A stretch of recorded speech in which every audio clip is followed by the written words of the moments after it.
درله لاس پرې کوم نو ګس خپه به درله پرې کوم او د هغې نه وروسته بیا په سولیګوم د کجورو په تنو پورې به ځوړندوم چې په دغې زخمي حالت کې د لوږې او د تندې نه تاسو مړه شئ.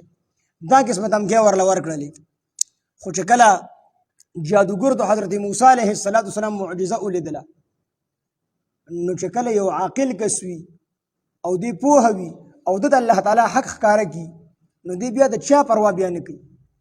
هغې هغه هر څه قبول کړل خو په حضرت موسی علیه السلام باندې ایمان راوړو او راغلي کافرانو او دغه مجلس کې د الله تعالی اولیاء دي جوړ شو. د الله اولیاء دي جوړ شو، مسلمانان نه. علماء لیکلي دي چې دا د حضرت موسی علیه السلام د صحبت د برکت نه چې د هغه سره صحبت وکړو یو ځای شو په اخلاص سره الله ته چې کوم دي لوی لوی اولیاء جوړ کړل. د دې وجې نه علماء لیکلي دي صحبت دا ډېر لوی اثر لري، ډېر لوی اثر لري.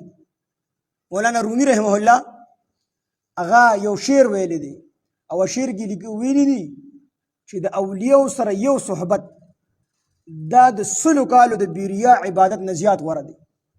د 100 کالو د بیریا عبادت نه زیات غوره دی. نو مفتی شفیع صاحب رحمه الله ما د خپل استاد نه تپوس وکړو چې یار زه د دې شعر په مطلب باندې پوه نه شوم چې د اولیاء الله سره یو صحبت کول. رومي صاحب لیکلي دي چې دا یو صحبت د 100 کالو د عبادت نه زیات غوره دی. نو ما د خپل استاد فرمایل چې زه به لږ علو نور وکم، زه وایم د 0 کالو بیریا عبادت نه د اولیاء سره یو صحبت په اخلاص سره ډېر غوره دی. ما ورته وی چې څنګه جي وی چې یو سړی عبادت وکړي بیر یې وکړي خو بیا هم د ده دپاره دا ګارنټي نشته چې د خاتمه په ایمان کېږي په کفر باندې به کېږي. او چې کله د اولیاء سره صحبت دا په اخلاص سره وکړو وي د دې برکت دا دی چې د کم سے کم خاتمه به الله تعالی په ایمان سره کوي.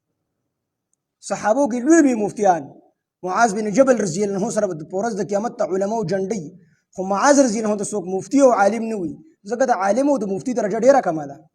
صحابي رسول ورته وي، صحابي د نبی اسلام سره صحبت کړی دی د هغې د وجې نه د صحابي درجه ډېره لویه ده.